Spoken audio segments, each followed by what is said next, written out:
Hello વિદ્યાર્થી મિત્રો, આજે આપણે એક નોંધી નામા પદ્ધતિમાં વધુ એક અગત્યના સમની ચર્ચા કરશું. અત્યાર સુધી આપણે જે કર્યા એનાથી થોડો ડિફરન્ટ કહી શકાય એવો સમ છે.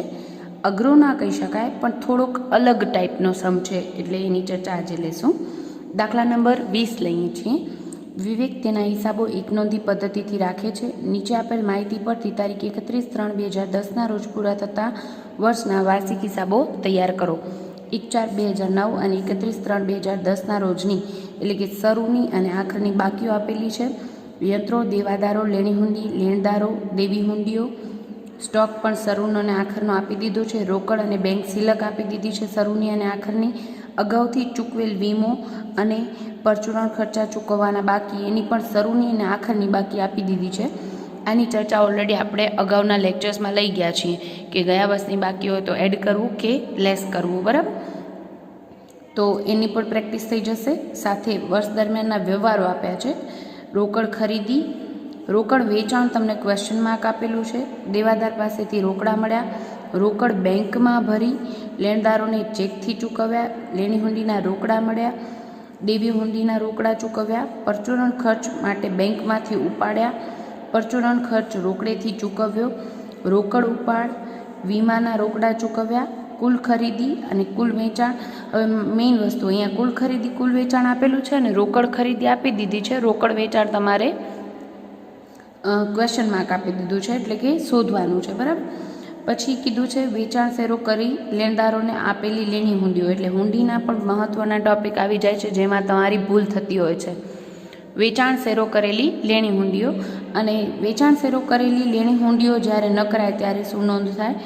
બીજું, રોકડ સિલક આપેલી છે, આખરની રોકડ સિલક આપેલી છે 31/3/2010ની, અને યંત્રની ખરીદી તારીખ 1/10/2009 રોજ ચેકથી કરેલ છે એમ કીધું છે. અહીંયા મેઇન વસ્તુ દાખલાનો મહત્વનો ટોપિક એ છે કે તમને બાકી આપી છે રોકડ બેંક સિલકની સાથે, એટલે જનરલી રોકડ બેંક ખાતું આપણે સાથે બનાવતા હોઈએ છીએ, બરાબર. પણ અહીંયા ત્યારે વ્યવહારો પણ તમને રોકડ વ્યવહારો કીધા હોય તો તમે રોકડ બેંક ખાતામાં જ બંનેનું કમ્બાઈન જે ખાતું બનાવો એમાં એન્ટ્રી કરતા હો છો. અહીંયા રોકડ બેંક સિલક આપી દીધી છે શરૂની ને આખરની. પછી વ્યવહારો જે આપ્યા છે એમાં કીધું છે અમુક ખર્ચા ચેકથી ચૂકવ્યા છે, અમુક તમને રોકડેથી ચૂકવ્યા છે. એટલે વ્યવહારો રોકડમાં અલગ આપ્યા છે અને બેંક થ્રુ વ્યવહારો અલગ આપ્યા છે. દેટ મીન્સ તમને રોકડ બેંક ખાતું સાથે બનાવવાનું નથી, અલગ બનાવવાનું છે. અને દાખલાનો મહત્વનો ટોપિક આ છે. અને રોકડ સિલક તમને શું કીધી? 31/3/2010ની, એટલે કે આખરની રોકડ સિલક આપી દીધી છે 10,000. હવે તમને રોકડ બેંક સિલકમાં આખરની બાકી 35,000 આપી છે, એમાંથી 10,000 રોકડ સિલક હોય તો બાકીની 25,000 શું હોય? બેંક સિલક હોય. એટલે એ રીતે તમારે બીજી વિગતો પણ શોધવાની છે. એટલે રોકડ ખાતામાંથી તમને રોકડ વેચાણ પણ શોધવાનું છે, એટલે શરૂની રોકડ અને બેંક સિલક કેટલી એ પણ તમને અલગ કરવું મહત્વનો ટોપિક કહી શકાય. પછી હવાલામાં કીધું છે મૂડી પર 10% લેખે વ્યાજ ગણો અને યંત્રો પર વાર્ષિક 10% લેખે ઘસારાની જોગવાઈ કરો, તેમજ દેવાદાર પર 5% લેખે ગાલખાદ અનામતની જોગવાઈ કરો. આગળના લેક્ચરમાં પણ આપણે ચર્ચા કરી હતી કે હવાલા મેક્સિમમ તમને અઘરા આવી શકે તો મોસ્ટ ઓફ સંજોગોમાં 3-4 હવાલા જ આવતા હોય છે. ગાલખાદ અનામત અને વટાવ અનામતની વાત હોય, પછી કોઈ પણ મિલકત ઉપર ઘસારાનો ટોપિક હોય, તેમજ મૂડી અથવા તો ઉપાડ પર વ્યાજનો ટોપિક હોય, અને બીજું વધીને આવી શકે તમને ખર્ચા ચૂકવવાના બાકી અથવા તો અગાઉથી ચૂકવેલ ખર્ચ હોય, અથવા તો મળવાની બાકી આવક કે અગાઉથી મળેલ આવકનો હવાલો હોઈ શકે. બસ આનાથી વધુ કોઈ હવાલા તમારા ચેપ્ટરમાં આવતા નથી. કરીએ છીએ સ્ટાર્ટ. એના પહેલાં મેઇન વસ્તુ શું છે? આપણે સિક્વન્સ પ્રમાણે કે ખૂટતી વિગતના કયા ખાતા બનાવવા પડશે એ નક્કી કરવું. તો કે અહીંયા દેવી હુંડી, લેણી હુંડીને લગતા વ્યવહારો ઓલરેડી છે, એટલે આપણે લેણી હુંડી, દેવી હુંડી, લેણદાર અને દેવાદાર એ 4 ખાતા તો દરેક દાખલામાં આપણે બનાવશું જ. ત્યારબાદ આપણે રોકડ બેંક ખાતું જનરલી સાથે બનાવતા હતા, અહીંયા આપણે રોકડ અને બેંક ખાતું અલગ બનાવવાનું છે, એ પણ આપણે આઈડેન્ટિફાઈ કર્યું. પછી શરૂની મૂડી નથી આપી, શરૂની બાકીઓમાં શરૂની મૂડી નથી આપી, એટલે આપણે શરૂનું સ્થિતિદર્શક પત્રક બનાવશું. અને ત્યારબાદ આપણે સ્ટોક ખાતું બનાવવું પડશે કે નહીં? તો કે શરૂનો સ્ટોક અને આખો સ્ટોક આપેલો છે, એટલે સ્ટોક ખાતું બનાવવાની આપણે જરૂર નથી. ક્લિયર? એટલે આપણે ખૂટતી વિગતના ખાતા બનાવશું. લેણી હુંડી ખાતું, દેવાદાર ખાતું, દેવી હુંડી ખાતું, લેણદાર ખાતું, રોકડ ખાતું અને બેંક ખાતું અલગ અને પછી શરૂનું સ્થિતિદર્શક પત્રક. ત્યારબાદ આપણે વાર્ષિક હિસાબોની એન્ટ્રી કરશું, એટલે વાર્ષિક હિસાબો બનાવશું. વેપાર ખાતું, નફા નુકસાન ખાતું અને પાકું સરવૈયું. એટલે વાર્ષિક હિસાબો બનાવવાના છે, પણ એના પહેલાં આપણે ખૂટતી વિગતના ખાતા આટલા બનાવવા પડશે. દાખલાનો મહત્ત્વનો ટોપિક કયો છે? રોકડ બેંક ખાતું અલગ બનાવવાનું છે, એટલે દાખલાનો સિક્વન્સ થોડો બદલાઈ શકે. કરીએ સ્ટાર્ટ. આપણે દાખલાની શરૂઆત કેમ કરીએ છીએ? તો કે શરૂની બાકીઓની નોંધ કરો, પછી વર્ષ દરમિયાનના વ્યવહારો કરો, ત્યારબાદ આખરની બાકીઓ નોંધો અને ખૂટતી વિગતના ખાતા બંધ કરો અને પછી હવાલાની એન્ટ્રી. શરૂની બાકીની એક નોંધ શરૂના સ્થિતિદર્શક પત્રકમાં અને બીજી જે તે ખાતામાં કરવાની છે. આપણે લઈએ છીએ શરૂનું યંત્ર 75,000, એટલે શરૂની સ્થિતિદર્શક પત્રકમાં મિલકત લેણા સાઈડ યંત્રો લખશો તમે 75,000. ત્યારબાદ બીજી એન્ટ્રી આવશે તમારી પાકા સરવૈયામાં. શરૂની બાકી છે છતાં પણ આપણે ક્યાં લખશું? મિલકત લેણા સાઈડ યંત્રો 75,000, પણ અંદરની કોલમમાં લખશો કારણ કે શરૂની બાકી તરીકે આપ્યા છે. ત્યારબાદ આપણે લખશું દેવાદારો 30,000 બાકી આપી છે, તો એક એન્ટ્રી તો શરૂના સ્થિતિદર્શક પત્રકમાં દેવાદારો 30,000 અને બીજી એન્ટ્રી દેવાદારના ખાતામાં બાકી આગળ લાવ્યા. શરૂની બાકી છે એટલે બાકી આગળ લાવ્યા દેવાદારની ઉધાર બાકી હોય 30,000 રૂપિયા. લેણી હુંડીની બાકી આપેલી છે 8,000, એટલે આપણે અહીંયા છીએ એટલે અહીંયા લખી નાખીએ. પહેલે લેણી હુંડીની ઉધાર બાકી હોય, બાકી આગળ લાવ્યા. એક એન્ટ્રી ખાતામાં અને બીજી શરૂની બાકી છે, એટલે એક એન્ટ્રી તો ફિક્સ છે શરૂના સ્થિતિદર્શક પત્રકમાં લેણી હુંડી 8,000 રૂપિયા. ત્યારબાદ લેણદારોની 20,000 બાકી આપી છે. એક એન્ટ્રી શરૂના સ્થિતિદર્શક પત્રકમાં મૂડી દેવા બાજુ લેણદારો 20,000 અને બીજી એના ખાતામાં લેણદારોની ખાતું જમા બાકી હોય એટલે આપણે લખીએ બાકી આગળ લાવ્યા 20,000 રૂપિયા. ત્યારબાદ આપણને આપેલી છે દેવી હુંડીની બાકી 6,000 રૂપિયા, એટલે દેવી હુંડીની પણ જમા બાકી હોય એટલે એક એન્ટ્રી આવે એના ખાતામાં બાકી આગળ લાવ્યા 6,000 અને બીજી એન્ટ્રી આવે મૂડી દેવા સાઈડ શરૂના સ્થિતિદર્શક પત્રકમાં દેવી હુંડી 6,000. ત્યારબાદ આપણે સ્ટોક આપ્યો છે 25,000 રૂપિયા. સ્ટોક શરૂનો સ્ટોક એટલે સ્ટોક એક તો શરૂના સ્થિતિદર્શક પત્રકમાં સ્ટોક 25,000 અને શરૂના સ્ટોકનું ખાતું તો છે નહીં એટલે આપણે શરૂના સ્ટોકની બીજી એન્ટ્રી કરીએ છીએ વેપાર ખાતામાં ઉધાર બાજુ શરૂનો સ્ટોક 25,000 રૂપિયા. ત્યારબાદ આપણે આપેલું છે રોકડ બેંક સિલક 29,000. હવે મેઇન વસ્તુ અહીંયા રોકડ બેંક સિલક 25,000 કીધી, 29,000 કીધી છે, પણ આપણે તો બેંક ખાતું અને રોકડ ખાતું બનાવ્યું છે, અલગ બનાવ્યું છે. બંનેની બાકી કેટલી આપણે જાણતા નથી, એટલે પહેલાં આપણે અહીંયા લખી નાખીએ છીએ બાકી આગળ લાવ્યા. બંનેમાં બેંક સિલક છે અને રોકડ સિલક છે એટલે ઉધાર બાજુ જ રોકડ સિલકની તો હંમેશા ઉધાર બાકી જ હોય, પણ આ બેંકમાં પણ સિલક છે, બેંક ઓવરડ્રાફ્ટ નથી એટલે ઉધાર બાજુ બાકી છે એ આપણે ખબર છે, પણ કેટલી એ ખબર નથી કારણ કે બંનેની થઈને 29,000 છે એટલે અહીંયા આપણે બાકી રાખીએ છીએ. પણ બંનેની સિલક છે એટલે એક એન્ટ્રી ખબર છે શરૂના સ્થિતિદર્શક પત્રકમાં રોકડ બેંક સિલક 29,000 રૂપિયા. ત્યારબાદ કીધું છે અગાઉથી ચૂકવેલ વીમો. અગાઉથી ચૂકવેલ વીમો ક્યાં આવે? એક તો શરૂના સ્થિતિદર્શક પત્રકમાં વીમો અગાઉથી ચૂકવી દીધો એટલે આપણું શું છે? લેણું છે, એટલે આપણે મિલકત લેણા સાઈડ લખશું 1,000 અને બીજી એન્ટ્રી એના જે ખર્ચ લખીએ છીએ નફા નુકસાન ખાતામાં ત્યાં લખશું વીમો ચૂકવ્યો. ઓલરેડી આવશે તમને વીમો જે આવે એમાં અગાઉથી ચૂકવેલ વીમો પ્લસ થાય કે માઇનસ થાય? તો કે ગયા વર્ષનું છે, શરૂની બાકીમાં આપ્યું અગાઉથી ચૂકવેલ વીમો એટલે ક્યારનો હોય? ગયા વર્ષે અગાઉથી ચૂકવી દીધો તો હોય કયા સમયગાળાનો? ચાલુ વર્ષનો, એટલે આપણે શું કરવું પડે? એડ કરવું પડે. સાથે લખી નાખું તો અગાઉથી ચૂકવેલ વીમો ચાલુ વર્ષનો જે આખર બાકીમાં આવશે એ શું થશે? માઇનસ, કારણ કે અગાઉથી ચૂકવી નાખ્યો ચાલુ વર્ષે, એટલે છે કયા સમયગાળાનો? આવતા વર્ષનો. આવતા વર્ષનો ખર્ચો આ સમયગાળામાં આવે નહીં. બરાબર. અત્યારે આપણે શરૂની બાકીમાં જે ગયા વર્ષનો અગાઉથી ચૂકવેલ વીમો છે એ આપણે એડ કરશું, એની એન્ટ્રી કરી. બરાબર. પરચુરણ ખર્ચ ચૂકવવાનો બાકી 2000 આપ્યો છે તો એ પણ એક એન્ટ્રી ક્યાં આવશે? પરચુરણ ખર્ચા જે આવશે એમાં ચૂકવવાનો બાકી ગયા વર્ષનું હતું, ગયા વર્ષે ચૂકવવાનું બાકી હતું 2000, તો એ ક્યારનો હતો? ગયા વર્ષનો ખર્ચો હતો, ચાલુ વર્ષે આવે નહીં, એટલે બાદ કરી દઈશું. અને ચૂકવવાનું બાકી જે ચાલુ વર્ષનો આવશે, આખર બાકી પણ છે જે અત્યારે લખતા નથી, કારણ કે અત્યારે તમે લખી દેશો તો બીજી એન્ટ્રી વખતે ભૂલ ના થાય.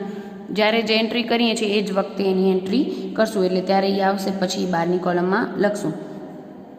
એટલે આપણે અગાઉથી ચૂકવેલ વીમાની 2 એન્ટ્રી કરી નાખી, પણ ચૂકવવાના બાકી પરચુરણ ખર્ચની 1 એન્ટ્રી આપણા નફા નુકસાન ખાતામાં પરચુરણ ખર્ચમાં માઇનસ કરશું. બીજી એન્ટ્રી ચૂકવવાનો બાકી ખર્ચ એટલે દેવું હશે, એટલે શરૂના સ્થિતિ દર્શક પત્રકમાં ચૂકવવાનો બાકી પરચુરણ ખર્ચા 2000. શરૂની બાકીઓમાં આપણે શરૂની બાકીઓમાં બધી જ બાકીઓ નોંધી દીધી છે. આ 29,000 રોકડ બેંક સિલક છે, એની આપણે 1 એન્ટ્રી કરી છે શરૂના સ્થિતિ દર્શક પત્રકમાં, પણ એ બંનેના ખાતામાં 29માંથી કેટલી રોકડ સિલક ને કેટલી બેંક સિલક એ અત્યારે આપણે ખબર નથી, એટલે એ આપણે બાકી રાખ્યું છે, એ યાદ રાખવું. ત્યારબાદ આપણે લઈએ છીએ વર્ષ દરમિયાનના વ્યવહારો. વર્ષના જેટલા વ્યવહારો છે એની એન્ટ્રી કરતા આવી. તો પહેલે આપ્યું છે રોકડ ખરીદી 15,000. રોકડ ખરીદી, હવે જે વ્યવહારો આપણે રીડ કર્યા ત્યારે જ આપણે જોયું હતું કે અમુક ખર્ચા ચેકથી ચૂકવ્યા છે, અમુક વ્યવહારો રોકડેથી કર્યા છે. તો રોકડેથી કર્યા હશે તો રોકડ ખાતામાં આવશે, અને દાખલા તરીકે લેણદારોને ચેકથી ચૂકવ્યા તો બેંકમાં લખશું. બરાબર. રોકડ ખરીદી 15,000 રૂપિયા, એટલે ખરીદ ખાતે ઉધાર તે રોકડ ખાતે જમા. ખરીદ ખાતે ઉધાર ક્યાં આવે? વેપાર ખાતામાં. ઉધાર બાજુ ખરીદી રોકડ 15,000 રૂપિયા અંદરની કોલમમાં લખશું, કારણ કે ઉધાર ખરીદી આવશે. બરાબર. 15,000 રોકડ ખરીદીની ખરીદ ખાતે ઉધાર કર્યા, રોકડ ખાતે જમા કરી નાખીએ. રોકડ ખાતાની જમા બાજુ ખરીદી 15,000 રૂપિયા. રોકડ વેચાણ છે પણ કેટલું છે એ ખબર નથી, કારણ કે રોકડ વેચાણ તમને ક્વેશ્ચન માર્ક આપ્યું છે, દેટ મીન્સ છે પણ કેટલું છે એ ખબર નથી. આપણે એની એન્ટ્રી કરીએ એટલે એ જ્યારે આવે ત્યારે આપણે ખ્યાલ રહે કે અહીંયા લખવાનું છે. રોકડ વેચાણ થાય એટલે આમ નોંધ થાય રોકડ ખાતે ઉધાર. રોકડ આવે અને વેચાણ થાય એટલે માલ જાય. બરાબર. રોકડ ખાતાની ઉધાર બાજુ વેચાણ ખાતે, અને આ ક્વેશ્ચન માર્ક કરી નાખીએ છીએ એટલે એ આવશે વિગત ત્યારે આપણે લખશું. વેચાણ ખાતાની વેપાર ખાતાની જમા બાજુ વેચાણ. રોકડ વેચાણ છે એ અહીંયાથી આપણે ખબર પડે છે. ઉધાર બંને લખી રાખીએ છીએ જેથી આપણે ખબર પડે કે રોકડ વેચાણ છે, કારણ કે બધા જ દાખલામાં રોકડ વેચાણ હોય એવું જરૂરી નથી, ફક્ત ઉધાર વેચાણ પણ હોઈ શકે. એટલે આપણે અહીંયા લખીએ છીએ જેથી આપણે ખબર પડે કે રોકડ વેચાણનો આવશે કોન્સેપ્ટ. બરાબર. એ વિગત આપણે શોધવાની વિગત છે એટલે ક્વેશ્ચન માર્ક કરીએ છીએ. ત્યારબાદ કીધું છે દેવાદાર પાસેથી રોકડા મળ્યા 50,000 રૂપિયા મળ્યા. રોકડા મળ્યા એટલે રોકડ ખાતે ઉધાર, તે દેવાદાર ખાતે જમા. 50,000 રૂપિયા રોકડ ખાતાની ઉધાર બાજુ અને દેવાદાર ખાતે જમા, એટલે દેવાદાર ખાતાની જમા બાજુ લખશું રોકડ ખાતે 50,000 રૂપિયા. બરાબર. એના પછી કીધું છે રોકડ બેંકમાં ભરી. રોકડ બેંકમાં ભરી એટલે જમા ખર્ચી વ્યવહાર, જે તમે ભણતા ત્યારે રોકડ મેળમાં આવતું હતું. રોકડ બેંકમાં ભરી 45,000 રૂપિયા. તો આપણે નોંધ શું કરીએ? રોકડ જાય અને બેંકમાં રૂપિયા આવે એટલે બેંક ખાતે ઉધાર, રોકડ ખાતે વિગતમાં લખશું રોકડ ખાતે. બરાબર. બેંકમાં રૂપિયા આવે એટલે બેંક ખાતે ઉધાર, અને રોકડ ગઈ એટલે રોકડ ખાતાની જમા બાજુ વિગતમાં લખશું બેંક ખાતે 45,000. આને કહેવાય જમા ખર્ચી વ્યવહાર. ત્યારબાદ કીધું છે લેણદારોને ચેકથી ચૂકવ્યા 25,000 રૂપિયા. લેણદારોને ચેકથી ચૂકવ્યા તો નોંધ કરશું આપણે લેણદાર ખાતે ઉધાર, તે બેંક ખાતે જમા. બેંક ખાતાની જમા બાજુ લેણદાર ખાતે 25,000 અને લેણદાર ખાતે ઉધાર કરશું 25,000 રૂપિયા વિગતમાં લખશું બેંક ખાતે. જે વિગત ચેકથી ચૂકવ્યા હોય તો બેંકમાં એન્ટ્રી કરવાની છે બેંક ખાતામાં, અને રોકડા ચૂકવ્યા હોય કે રોકડા મળ્યા હોય તો આપણે રોકડ ખાતામાં એન્ટ્રી કરવાની છે. લેણદારોને ચેકથી ચૂકવ્યા, ત્યારબાદ કીધું છે લેણી હુંડીના રોકડા મળ્યા 10,000 રૂપિયા રોકડા મળ્યા એટલે રોકડ ખાતે ઉધાર, તે લેણી હુંડી ખાતે જમા 10,000 રૂપિયા. લેણી હુંડી ખાતાની જમા બાજુ 10,000 રોકડ ખાતે. ત્યારબાદ કીધું છે દેવી હુંડીના રોકડા ચૂકવ્યા 5,000. દેવી હુંડીના રોકડા ચૂકવીએ એટલે નોંધ શું થાય? દેવી હુંડી ખાતે ઉધાર, તે રોકડ ચૂકવીએ છીએ એટલે રોકડ ખાતે જમા 5,000 રૂપિયા. રોકડ ખાતાની જમા બાજુ દેવી હુંડી ખાતે 5,000. આ દાખલાનો મહત્વનો ટોપિક જ એ છે કે તમારો વ્યવહાર રોકડથી થયો છે કે ચેકથી થયો છે, એટલે રોકડમાં એન્ટ્રી કરવી કે બેંકમાં, બરાબર. અને ત્યારબાદ કીધું છે પરચુરણ ખર્ચ માટે બેંકમાંથી ઉપાડ્યા. હવે આ વ્યવહારોમાં પણ ઘણા વિદ્યાર્થીઓ મિસ્ટેક કરતા હોય છે. પહેલો વ્યવહાર એમ કીધું છે પરચુરણ ખર્ચ માટે બેંકમાંથી ઉપાડ્યા, બેંકથી પરચુરણ ખર્ચા ચૂકવ્યા એમ નથી કીધું. રૂપિયા ઘરે હતા નહીં રોકડ, એટલે એમને શું કર્યું? પરચુરણ ખર્ચ માટે બેંકમાંથી ઉપાડ્યા 8,000, અને પછીનો વ્યવહાર છે પરચુરણ ખર્ચા રોકડેથી ચૂકવ્યા. એટલે પહેલો વ્યવહાર છે એ જમા ખર્ચી વ્યવહાર કહેવાય. અહીંયા પરચુરણ ખર્ચ માટે બેંકમાંથી રૂપિયા ઉપાડી આવ્યા તો નોંધ શું થાય? રોકડા આવે અને બેંકમાંથી જાય એટલે નોંધ કરીએ 8,000ની. રોકડ ખાતે ઉધાર 8,000, વિગતમાં લખશું બેંક ખાતે, અને બેંકમાંથી રૂપિયા જાય એટલે બેંક ખાતામાં લખશું વિગતમાં રોકડ ખાતે 8,000.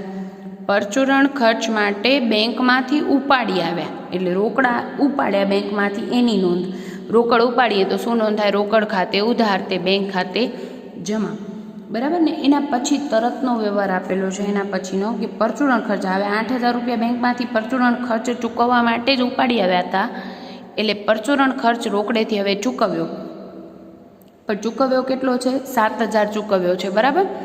તો 7,000 પરચુરણ ખર્ચ રોકડેથી ચૂકવ્યો. નોંધ શું થાય? ખર્ચ ખાતે ઉધાર, તે રોકડ જાય છે એટલે રોકડ ખાતાની જમા બાજુ પરચુરણ ખર્ચ ચૂકવ્યા. પરચુરણ ખર્ચ ખાતે 7,000, બરાબર. અને પરચુરણ ખર્ચ ખાતા ઉધાર ક્યાં કરશો તમે?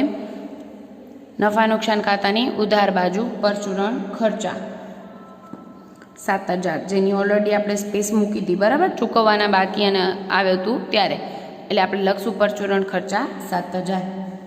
ત્યારબાદ વ્યવહાર આપેલો છે રોકડ ઉપાડ 9,000 રૂપિયા ઉપાડ્યા એટલે નોંધ શું થાય? ઉપાડ ખાતે ઉધાર, તે રોકડ જાય એટલે રોકડ ખાતે જમા. પણ ઉપાડની એન્ટ્રી થાય તમારી પાકા સરવૈયામાં, મૂડીમાંથી બાદ થાય. ઉપાડ 9,000 રૂપિયા, અને રોકડ ઉપાડ છે એટલે ઉપાડ ખાતે ઉધાર કર્યું, રોકડ ખાતે જમા કરશું. રોકડ ખાતાની જમા બાજુ એન્ટ્રી ઉપાડ ખાતે 9,000. ત્યારબાદ કીધું છે વીમાના રોકડા ચૂકવ્યા 3,000 રૂપિયા. વીમાના રૂપિયા ચૂકવ્યા 3,000, તો રોકડા ચૂકવ્યા છે એટલે રોકડ ખાતાની જમા બાજુ વીમા ખાતે 3,000, અને વીમા ખાતે ઉધાર ખર્ચ છે એટલે વીમા ખાતે ઉધાર ક્યાં કરશું આપણે? નફા નુકસાન ખાતાની ઉધાર બાજુ. ઓલરેડી આપણે ફોર્મેટ લખ્યું હતું એટલે વીમો લખ્યો છે ત્યાં જ લખશું 3,000 રૂપિયા. વીમાના રોકડા ચૂકવ્યા એટલે વીમા ખાતે ઉધાર, તે રોકડ જાય છે એટલે રોકડ ખાતાની જમા બાજુ એન્ટ્રી. ત્યારબાદ કીધું છે કુલ ખરીદી 53,000 રૂપિયા. કુલ ખરીદી જનરલી ક્યાંય આપણે નોંધતા નથી. ક્યાં નોંધીએ છીએ? વેપાર ખાતામાં 12ની કોલમમાં 53,000. હવે અહીંયા ખરીદ પરત નથી એટલે આપણે ડાયરેક્ટ 12ની કોલમમાં કુલ ખરીદી નોંધી. પણ અહીંયા કુલ ખરીદીની બે નોંધ નહીં આવે. પણ કુલ ખરીદી શેના માટે આપી છે? આપણે ઉધાર ખરીદી કેટલી એ મળી જાય એટલા માટે. જે દર વખતે તમે લેણદાર ખાતામાં શોધતા હતા, અહીંયા તમને આના પરથી મળશે અને લેણદાર ખાતામાં તમને એને નોંધવાની રહે. હવે કુલ ખરીદી 53,000 આપી, એની એક જ એન્ટ્રી. એના આધારે આપણે ઉધાર ખરીદી મળશે. કેટલી? તો કે 53,000 કુલ છે, એમાંથી 15,000 રોકડ ખરીદી, તો 38,000 શું આવે? ઉધાર ખરીદી. ઉધાર ખરીદીની નોંધ શું થાય? તો કે એક એન્ટ્રી વેપાર ખાતામાં અને બીજી એન્ટ્રી 38,000ની ક્યાં આવશે? લેણદાર ખાતામાં જમા બાજુ. ખરીદ ખાતે ઉધાર તે લેણદાર ખાતે જમા. ઉધાર ખરીદી 38,000. રિપીટ કરું છું વ્યવહાર. આપણે શું કીધું હતું? ખરીદી નથી કુલ ખરીદી આપી છે 53,000 રૂપિયા અને આપણે ખબર છે કે કુલ ખરીદી ક્યાં આવે? તો કે વેપાર ખાતામાં ઉધાર બાજુ રોકડ અને ઉધારની પ્લસ કરીને આપી દીધું કુલ ખરીદી 53,000. એમાં આપણે જાણતા હતા રોકડ ખરીદી કેટલી છે? 15,000. તો ઉધાર ખરીદી કેટલી મળે આપણે? 38,000. અને ઉધાર ખરીદી જે શોધી એની બીજી એન્ટ્રી આપણે કરશું લેણદાર ખાતામાં જમા સાઈડ. જનરલી તમને શરૂની ને આખરની બાકીઓ આપી દીધી, રોકડ બેંક આપી દે તો આ શોધવાની વિગત હોતી હતી. અત્યારે આ આપી દીધી છે, દેટ મીન્સ તમને લેણદારની આખર બાકી કાં તો નહીં આપી હોય. અહીંયા ક્વેશ્ચન માર્ક આપેલું છે એટલે ખૂટતી વિગત તમને શું છે એ પણ જોવું અગત્યનું છે. કંઈ પણ વિગત ખૂટતી હોઈ શકે. તમારે ખાતામાં શું શું ઇન્ફોર્મેશન આપી એના આધારે નક્કી કરવાનું. એટલે અહીંયા આપણે ખબર પડી ગઈ કે લેણદારની આખરની બાકી આપણે શોધવાનો ટોપિક હશે. ત્યારબાદ કરીએ છીએ કુલ વેચાણ કીધું છે 1 લાખ રૂપિયા. 1 લાખ વેચાણ કુલ વેચાણ એટલે પાછા આવી જાય અહીંયા આપણે વેપાર ખાતામાં કુલ વેચાણ આપી દીધું 1 લાખ. પણ અહીંયા પ્રશ્ન એ છે કે રોકડ અને ઉધાર વેચાણ બંને છે નહીં. રોકડ વેચાણ તો આપણે શોધવાનું જ છે ને ઉધાર વેચાણ તો આપણે દેવાદાર ખાતા પરથી મળે. બરાબર, એટલે એ આપણી પાસે છે નહીં. એટલે બંને નથી તો બાકી રાખીએ છીએ 1 લાખ રૂપિયા વેચાણની એક જ એન્ટ્રી આપણે કરવાની છે. ત્યારબાદ કીધું છે તમને વેચાણ શેરો કરી લેણદારને આપેલી લેણી હુંડીઓ. લેણી હુંડીઓ આપણે વેચાણ શેરો કરીને આપીએ એટલે આપણે આમ નોંધ શું થાય? તો કે લેણી હુંડી જાય એટલે લેણી હુંડી ખાતે જમા અને કોણ લેનાર છે? લેણદાર લેનાર છે. એટલે લેણદાર ખાતે ઉધાર તે લેણી હુંડીઓ ખાતે જમા 5,000 રૂપિયા. નોંધ કરીએ લેણદાર ખાતે ઉધાર તે લેણી હુંડી ખાતે જમા. એટલે નોંધ કરી લેણદાર ખાતાની ઉધાર બાજુ વિગતમાં લેણી હુંડી ખાતે. હવે કરીએ લેણી હુંડી ખાતાની જમા બાજુ નોંધ 5,000 રૂપિયા. વિગતમાં લખશું આપણે લેણદાર ખાતે. ત્યારબાદ મેઇન ટોપિક આ છે. ઘણીવાર આમાં ભૂલ વિદ્યાર્થીઓની થતી હોય છે. વેચાણ શેરો કરી લેણદારને આપેલી લેણી હુંડીઓ નકરાય. હવે હુંડી નકરાય એટલે તમે જે હુંડી મોકલી હોય ત્યારે જે નોંધ કરો એની નોંધ ઉલટાવતા આવો છો જનરલી. પણ આમાં વેચાણ શેરો કરીને જે હુંડી મોકલી હતી એ દેવાદાર પાસેથી મળેલી લેણી હુંડી આપણે લેણદારને આપી હતી. હવે એ હુંડી નકરાય તો આપણે લેણદારને પાછા ચૂકવવાના થાય અને દેવાદાર પાસેથી પાછા લેવાના થાય. એટલે આમ નોંધ આની થાય દેવાદાર ખાતે ઉધાર તે લેણદાર ખાતે જમા 2,000 રૂપિયા. આની આપણે હુંડીના વ્યવહારનો સ્પેશિયલ એક લેક્ચર લીધો છે એટલે આમાં મિસ્ટેક ન થાય એનું ખાસ ધ્યાન રાખજો. દેવાદાર ખાતે ઉધાર તે લેણદાર ખાતે જમા 2,000 રૂપિયા. લેણદાર ખાતાની જમા બાજુ 2,000 વિગતમાં લખશું દેવાદાર ખાતે. ક્લિયર? ત્યારબાદ છે રોકડ શિલ્લક 10,000 રૂપિયા. એટલે કે 31/3/2010ની એટલે આખરની બાકી આપી દીધી છે 10,000 રૂપિયા. રોકડ ખાતામાં આખરની બાકી આગળ લઈ ગયા 10,000 આપી દીધું. આખરની બાકીની બીજી એન્ટ્રી ક્યાં આવે? આખરની બાકીની દરેકની એક નોંધ પાકા સરવૈયામાં આવે. એટલે પાકા સરવૈયા મિલકત લેણા બાજુ આપણે લખશું રોકડ શિલ્લક 10,000 રૂપિયા. ક્લિયર? પછી છેલ્લે કીધું છે યંત્રની ખરીદી 1/10/2009ના રોજ ચેકથી કરેલ છે. આ ટોપિક ચેકથી કરેલ છે એટલે કે યંત્રની ખરીદી આવશે. સ્ટાર્ટિંગમાં યંત્રો 75,000 હતા અને એન્ડમાં 85ના છે. દેટ મીન્સ 10,000ની ખરીદી છે અને એ શેનાથી કરી છે? ચેકથી કરી છે એમ કીધું છે. તો આપણે નોંધ કરી નાખીએ ખરીદી અને તારીખ આપી હોય તો તારીખ ખાસ બ્રેકેટમાં લખવી 1/10/2009ના 10,000ની ખરીદી કરી છે. ટોટલ આ 10,000ની ખરીદી કરી એમ કેમ ખબર પડી? તમને એમ થાય કે મેમ વ્યવહારમાં તો એમ કીધું છે ખરીદી ચેકથી કરેલ છે ને આ તારીખના કરેલી છે. કેટલાના યંત્રોની ખરીદી ખબર નથી. પણ ત્યારે શું જોવાનું કે યંત્રોની શરૂની બાકી કેટલી હતી? 75,000 ને આખરમાં 85,000ના છે. દેટ મીન્સ વધ્યા તો ક્યાંથી આવ્યા હોય? ખરીદી આવ્યા હોય. બરાબર, એટલે 10,000ની ખરીદી અને 85,000 હજી અંદરની કોલમમાં લખીએ છીએ કારણ કે ઘસારાનો ટોપિક છે અને ઘસારાનો ટોપિક છે એટલે ખાસ ધ્યાનમાં રાખજો, તારીખ ખાસ લખવી.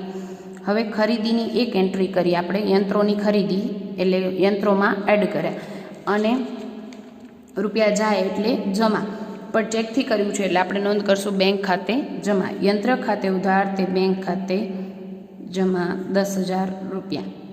ખરીદીની જ બે નોંધ. ક્લિયર? બધા જ વ્યવહારો આવી ગયા. ત્યારબાદ આપણે હવાલા નથી કરવાના. પહેલે શું કરવાનું છે? આખરની બાકીઓની નોંધ કરી, ત્યારબાદ ખૂટતી વિગતના ખાતા બંધ કરવાના અને પછી હવાલા કરવાના છે. તો આપણે આખરની બાકીઓ નોંધી. યંત્રની નોંધ ઓલરેડી આપણે કરી લીધી 85,000ની. દેવાદારો ક્વેશ્ચન માર્ક છે, દેટ મીન્સ એ શોધવાની વિગત છે. લેણી હુંડીની બાકી આપી છે 9,000 રૂપિયા. જેમ શરૂની બાકીની એક નોંધ શરૂના સ્થિતિદર્શક પત્રકમાં આવે એમ આખરની બાકીની એક નોંધ કમ્પલસરી ક્યાં આવે? પાકા સરવૈયામાં આવે. બરાબર? 9,000 રૂપિયા નોંધ કરી નાખીએ. લેણી હુંડી ખાતામાં જમા બાજુ બાકી આગળ લઈ ગયા 9,000 રૂપિયા. અને બીજી નોંધ પાકા સરવૈયામાં લેણી હુંડી 9,000 રૂપિયા. ત્યારબાદ કીધું છે લેણદારો ક્વેશ્ચન માર્ક આપેલા છે એટલે કે શોધવાની વિગત છે. દેવી હુંડીઓની બાકી આપી છે 8,000 રૂપિયા. તો એક નોંધ તો આપણે પાકા સરવૈયા પાસે છીએ એટલે દેવી હુંડીની એક નોંધ કરી નાખીએ 8,000 રૂપિયા.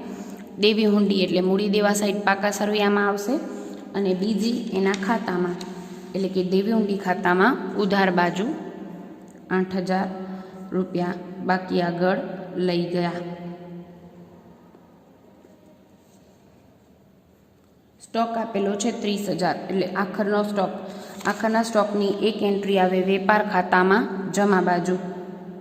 આખર સ્ટોક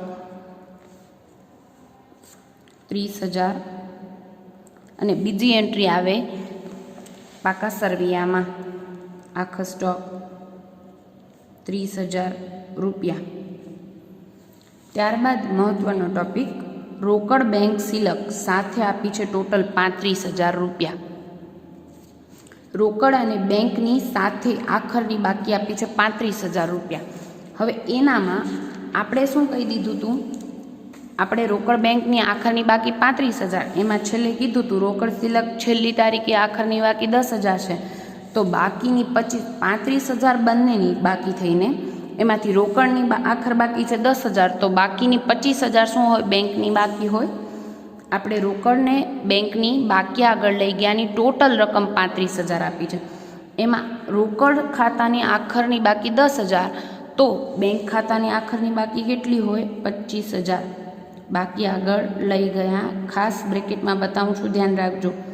રોકડ બેંક બંનેની 35,000, એમાં રોકડની 10,000, તો 25,000 બેંક સિલક હોય. ક્લિયર? અને આની બીજી એન્ટ્રી, એક એન્ટ્રી 10,000ની થઈ ગઈ છે. બેંક સિલક 25,000ની બીજી નોંધ ક્યાં આવે? એક એના ખાતામાં અને બીજી પાકા સરવૈયામાં. દરેક વ્યવહારની બે એન્ટ્રી યાદ રાખીએ, એક એન્ટ્રી ભૂલાઈ જાય નહીં. બેંક સિલક 25,000 રૂપિયા એટલે અહીંયા થઈ ગઈ રોકડની સિલક 10,000 અને બેંકની સિલક 25,000. આમ ટોટલ રોકડ બેંક સિલક કેટલી બતાવી આપણે? 35,000 રૂપિયા. ત્યારબાદ અગાઉથી ચૂકવેલ વીમો કીધો છે આખરની બાકી 2,000, એની પ્લસ કે માઇનસ એન્ટ્રી આવશે એ આપણે ઓલરેડી અગાઉથી કરી રાખી છે. 2,000 શું થશે? બાદ થશે. અગાઉથી ચૂકવી દીધો આ વર્ષે, દેટ મીન્સ ક્યારનો છે? આવતા વર્ષનો, એટલે બાદ કરી નાખશું આપણે. હવે બારની કોલમમાં લખી દઈએ 4,000માંથી 2,000 જાય એટલે 2,000. અને બીજી એન્ટ્રી અગાઉથી ચૂકવેલ વીમો ચાલુ વર્ષનો અગાઉથી ચૂકવી દીધો, આપણો લેણું છે એટલે બીજી એન્ટ્રી પાકા સરવૈયામાં અગાઉથી ચૂકવેલ વીમો 2,000 રૂપિયા. અને પછી કીધું છે પરચુરણ ખર્ચ ચૂકવવાનો બાકી 3,000. ચૂકવવાનો બાકી પરચુરણ ખર્ચ ચૂકવવાનું બાકી, દેટ મીન્સ આપણું દેવું છે. દેવું હોય તો પાકા સરવૈયામાં એક એન્ટ્રી ક્યાં આવશે? મૂડી દેવા બાજુ 3,000 રૂપિયા. અને બીજી એન્ટ્રી આવશે તમારી નફા નુકસાન ખાતામાં પરચુરણ ખર્ચમાંથી પ્લસ ચાલુ વર્ષનું ચૂકવવાનું બાકી. ચૂકવવાનું બાકી છે પણ ખર્ચ ક્યારનો છે? આ વર્ષનો જ છે, તો એડ કરશું. બરાબર? 7,000માંથી 2,000 જાય એટલે 5,000 પ્લસ 3,000 એટલે 8,000. બરાબર. બારની કોલમમાં લખવાનું ભૂલાઈ જાય નહીં, એ ખાસ ધ્યાન રાખજો. ટોટલ વખતે ચોખ્ખો નફો નહીંતર ખોટો આવશે. બધી જ આખર બાકીઓની નોંધ કરી લીધા પછી આપણે શું કરીએ છીએ, પહેલે ખૂટતી વિગતના ખાતા બંધ કરીએ છીએ અને પછી આપણે શું કરીએ છીએ, હવાલાની એન્ટ્રી કરશું. પણ ખૂટતી વિગતના ખાતા બંધ કરવાનો ટોપિક અહીંયા મેઇન છે. શું કામ? તો કે અહીંયા આપણે પહેલે લેણદાર દેવાદાર લેણી હુંડી દેવી હુંડી તો બંધ કરી જ નાખશું, પરંતુ આપણે અહીંયા બેંક ખાતામાં તમને શરૂની મેઇન વિગત અહીંયા છે, સમજવાનો ટોપિક અહીંયા છે, ખાસ ધ્યાન રાખજો. અહીંયા આખરની બાકી મળી ગઈ છે, બધી જ વિગતો મળી ગઈ છે, ખાલી શું ખૂટે છે, શરૂની બેંક સિલક. રોકડ ખાતામાં શું ખૂટે છે, તો કે આખરની બાકી આપી દીધી પણ શરૂની બાકી નથી આપી ને રોકડ વેચાણ પણ નથી આપ્યું. એટલે આપણે રોકડ વેચાણ ક્વેશ્ચન માર્ક હતું એટલે એ વિગત શોધવાની છે, એ આપણે ખબર છે. એટલે બે વિગત ખૂટતી હોય એને બાકી રાખવાનું. પહેલે બેંક ખાતું બંધ થાય એટલે આપણે શરૂની બેંક સિલક મળે અને શરૂની રોકડ બેંક સિલક આપણે ઓલરેડી જાણીએ છીએ, એની 29,000ની આપણે એક એન્ટ્રી કરી છે. તો શરૂની બેંક સિલક મળી જાય તો આપણે 29,000માંથી બેંક સિલક કાઢી નાખીએ તો બાકીની શું હોય, રોકડ સિલક. એ મળે પછી આપણે રોકડ વેચાણ મળી જાય. બરાબર. એ વિગત મળે પછી આપણે રોકડ વેચાણ મળે. પછી રોકડ વેચાણ આપણે લખશું ત્યારે આપણે ખબર છે કે વેચાણમાં ટોટલ વેચાણ 1 લાખ છે, એમાં રોકડ વેચાણ કાઢી નાખીએ તો બાકીનું ઉધાર વેચાણ મળે. શું કામ? તો કે ઉધાર વેચાણ પણ આપણે દેવાદાર ખાતામાં લખશું. દેવાદાર ખાતામાં પણ બે વિગત ખૂટતી હોય એવું તો ક્યારે બની ન શકે. ઉધાર વેચાણ છે એ આપણે તો ખબર જ છે કે ઉધાર વેચાણ છે. બરાબર. અને બાકી આગળ લઈ ગયા પણ ન હોય, કારણ કે દેવાદારમાં પણ બાકી આગળ લઈ ગયા શું છે, ક્વેશ્ચન માર્ક છે. એમાં પણ બે વિગત ખૂટતી હોય એવું બને નહીં. અહીંયા બાકી આગળ લઈ ગયા પણ ખૂટતું હોય અને ઉધાર વેચાણ કેટલું એ પણ ખૂટતું હોય એવું બને નહીં. એટલે તમારે સિક્વન્સ જનરલી આપણે શું કરતા હોય છે, લેણી હુંડી ખાતું બંધ કરી, પછી દેવાદાર ખાતું બંધ કરી, દેવી હુંડીનું ખાતું બંધ કરીએ અને લેણદાર ખાતું બંધ કરીએ, પછી આપણે રોકડ બેંક અને શરૂનું સ્થિતિ દર્શક પત્રક બંધ કરતા હોઈએ છીએ. પણ અહીંયા દાખલાનો સિક્વન્સ મહત્વનો ટોપિક છે. શું કામ? તો કે ખૂટતી વિગત ક્યારે બે હોઈ શકે નહીં. એટલે આપણે શું કરવાનું છે, પહેલે બેંક ખાતું બંધ થશે. કેવી રીતે? તો કે એમાં ફક્ત શરૂની બાકી જ ખૂટે છે. કરી નાખીએ બંધ.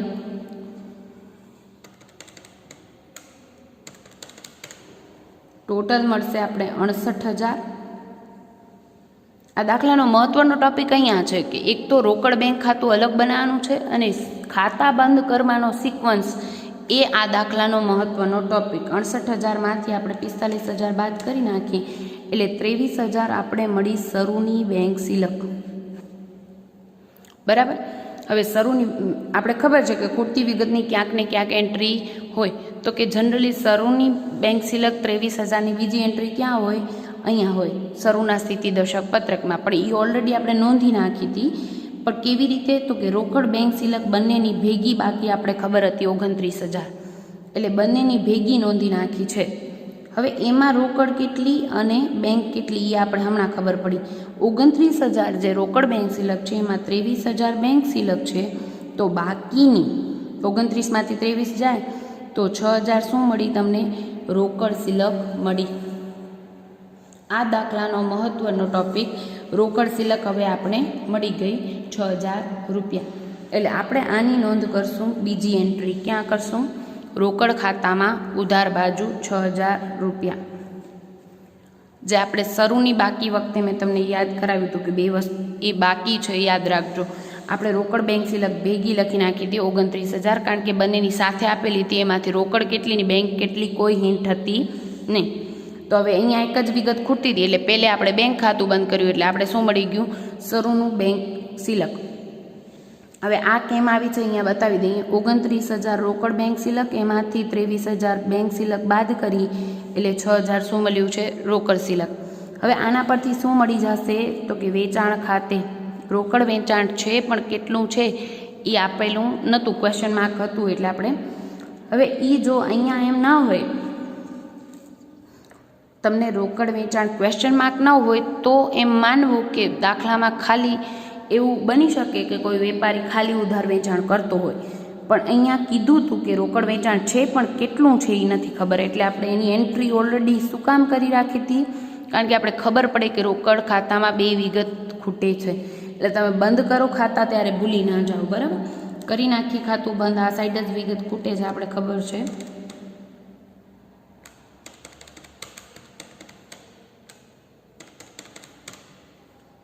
₹94,000 એમાંથી બાદ કરી નાખીએ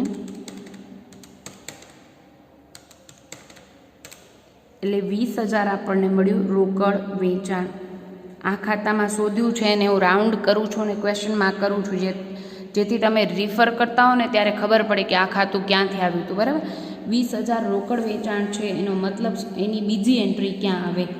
મેઇન વિગત એ છે કે રોકડ વેચાણની બીજી એન્ટ્રી, જે વિગત શોધો એની બીજી એન્ટ્રી હોય.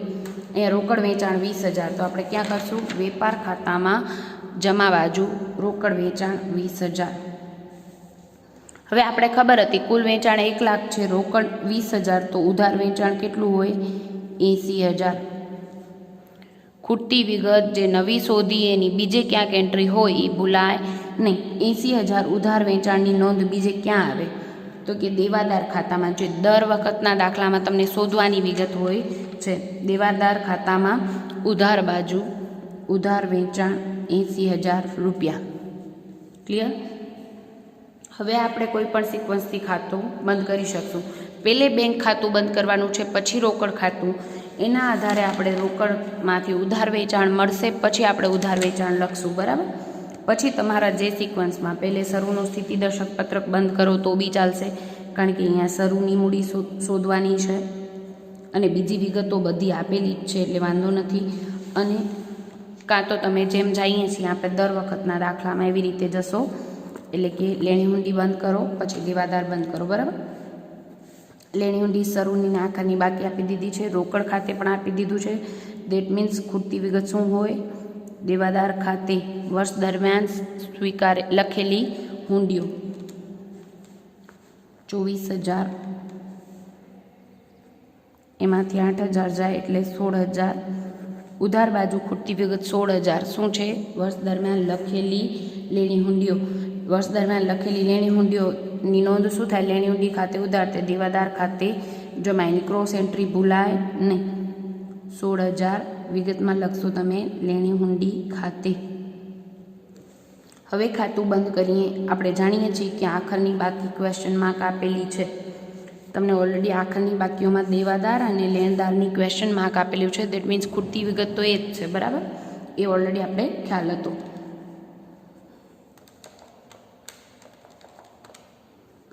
₹1,12,000 એમાંથી બાદ કરી નાખીએ એટલે મળશે 46,000 આખરની બાકી. દેવાદારોની આખરની બાકી 46,000. દેવાદારની બાકીની બીજી એન્ટ્રી ક્યાં હોય? તો કે 46,000 આખરની બાકી, એટલે એન્ટ્રી ક્યાં આવે? પાકા સરવૈયામાં. દેવાદારો 46,000 અંદરની કોલમમાં લખીએ છીએ. શા માટે? તો કે ગાલખાદ અનામતનો હવાલો છે. ઓલરેડી આપણે રકમ વાંચી ત્યારે આપણે ખ્યાલ છે. આવી જઈએ. દેવી હુંડી ખાતું બંધ કરીએ. પહેલે હુંડીનું ખાતું બંધ થાય, પછી જ લેણદારનું બંધ થાય, બરાબર? શરૂની અને આખરની બાકી આપી દીધી છે. રોકડ ખાતે પણ આપી દીધું. દેટ મીન્સ ખૂટતી વિગત શું હશે? લેણદારો ખાતે વર્ષ દરમિયાન સ્વીકારેલી હુંડીઓ 13,000 માંથી 6,000 જાય એટલે ખૂટતી વિગત 7,000. 7,000 શું કરશું એન્ટ્રી? તો કે લેણદાર ખાતે વર્ષ દરમિયાન હુંડીઓ નવી સ્વીકારવામાં આવે તો નોંધો શું કરીએ છીએ આપણે? લેણદાર ખાતે ઉધાર તે દેવી હુંડી ખાતે જમા. દેવી હુંડીની બીજી એન્ટ્રી અહીંયા ભૂલાય નહીં. 7,000 એન્ટ્રી કરશું, ક્રોસ એન્ટ્રી વિગતમાં લખશું દેવી હુંડી ખાતે. લેણદાર ખાતું બંધ કરીને ઓલરેડી આપણે જાણીએ છીએ કે એની શું બાકી, કઈ વિગત ખૂટતી વિગત છે? તો કે શરૂની બાકી આપી દીધી છે. આખરની બાકીમાં ક્વેશ્ચન માર્ક આપેલું હતું, એટલે ખૂટતી વિગત આખરની બાકી જ હશે. ખાતું બંધ કરી નાખીએ.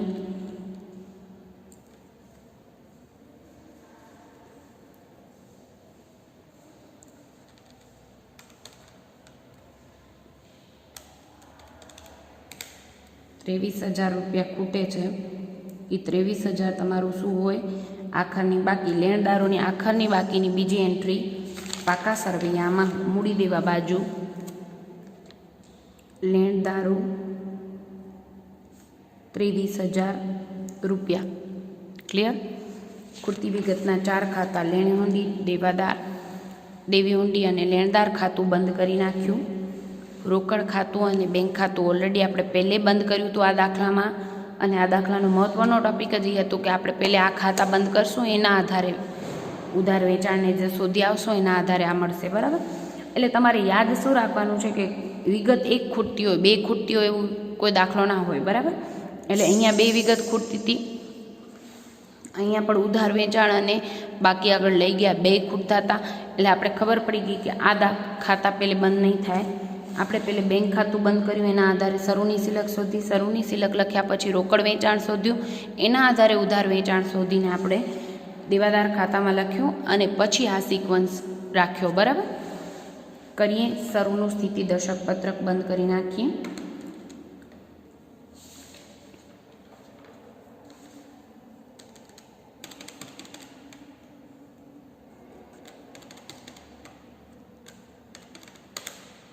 ટોટલ આવે છે 1,68,000.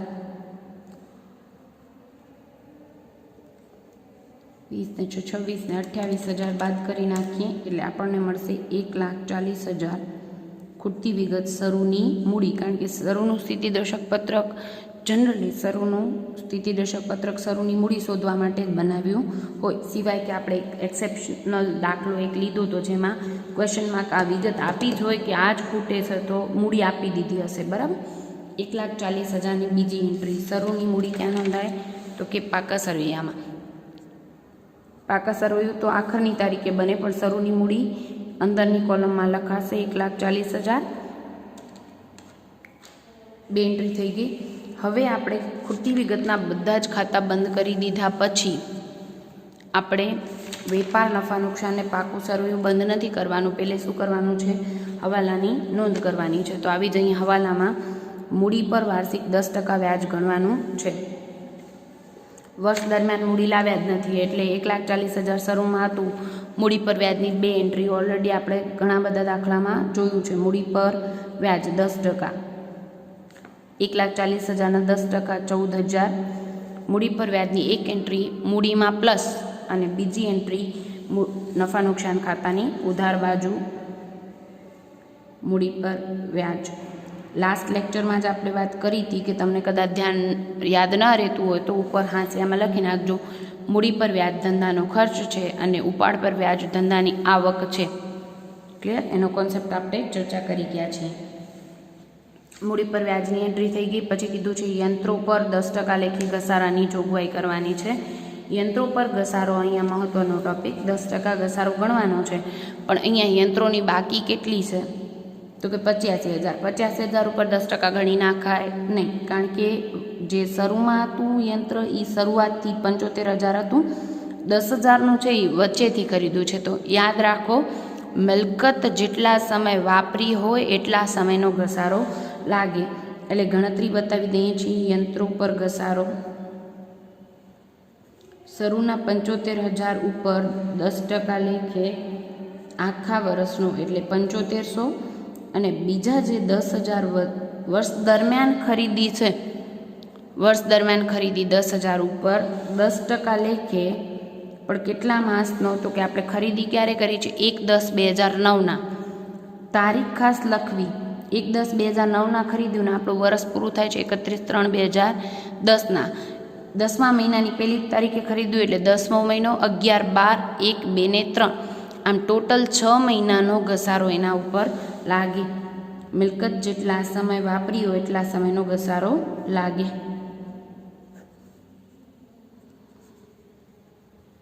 એટલે કુલ ઘસારો 8,000 રૂપિયા. 7500 શરૂની બાકી ઉપર ને વર્ષ દરમિયાનની ખરીદીના 10,000ના યંત્રો પર 500 રૂપિયા ઘસારો, એમ ટોટલ 8,000 ઘસારો. ઘસારાની 2 એન્ટ્રી. એક તો પાકા સરવૈયામાં મિલકતમાંથી બાદ કરાય અને બીજી એન્ટ્રી નફા નુકસાન ખાતાની ઉધાર બાજુ યંત્રો પર ઘસારો. ₹8,000 અને હવે છેલ્લો હવાલો આપણને કીધો છે દેવાદાર પર 5% ગાલખાદા અનામત રાખો. દેવાદાર પર 5% ગાલખાદા અનામત. તો દેવાદારો પાકા સરવૈયામાં આપણે ઓલરેડી લખ્યા છે, અંદરની કોલમમાં કરી નાખીએ. બાદ ગાલખાદા અનામત 5%, 46,000ના 5% એટલે 2300.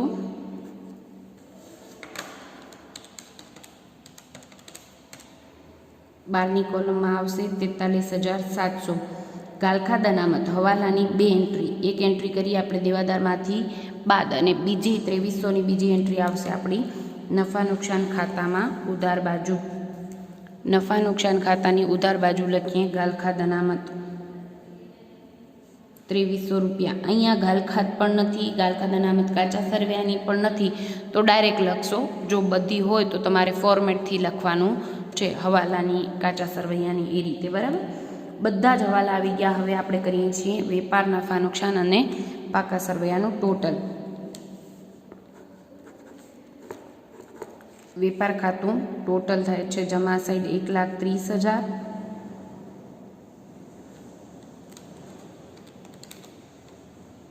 માઇનસ 25,000 અને 53,000 એટલે ટોટલ મળશે ₹52,000.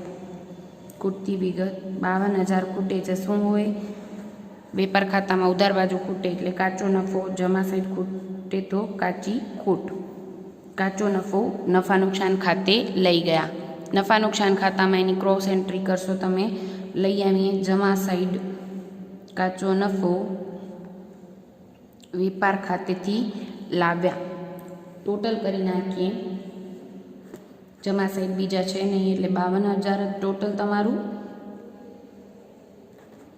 બાદ કરી દઈએ એમાંથી 8 ને 10,000 ને 14,000 એટલે 24,000 અને 10,300 બાદ કરીએ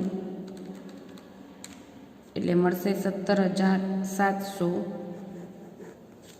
ઉધાર સાઈડ ખૂટે છે એટલે શું હોય? ચોખ્ખો નફો મૂડી ખાતે લઈ ગયા.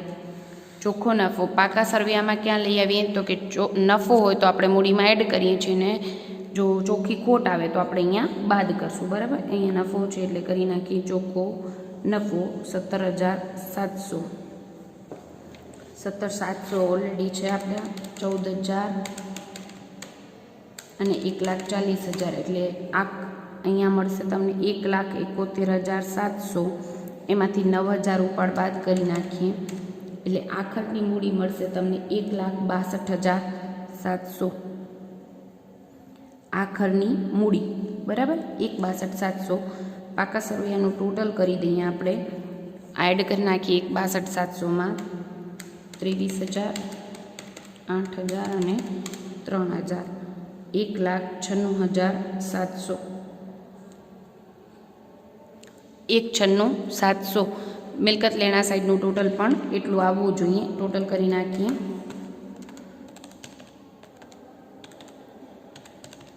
₹77,43,700 પ્લસ 10 ને 9 19,000, 30 ને 25 55,000 અને 2,000. આમ ટોટલ આપણને મળશે 1,96,700.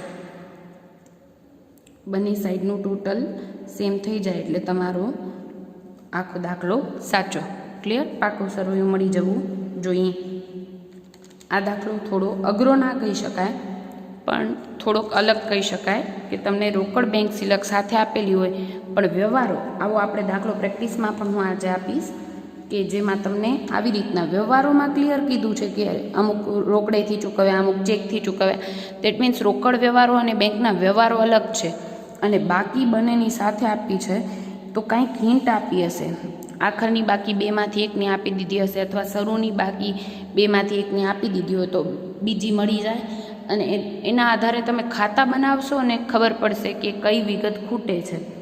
બરાબર, એટલે સિક્વન્સ થોડો ચેન્જ ખાતા બંધ કરવાનો અલગ હતો, બાકી વ્યવહારો બધા સેમ જ હતા. થોડો અલગ સમ છે એટલે તમને ક્રીમ સમમાં લખી નાખજો. બરાબર, થેન્ક યુ.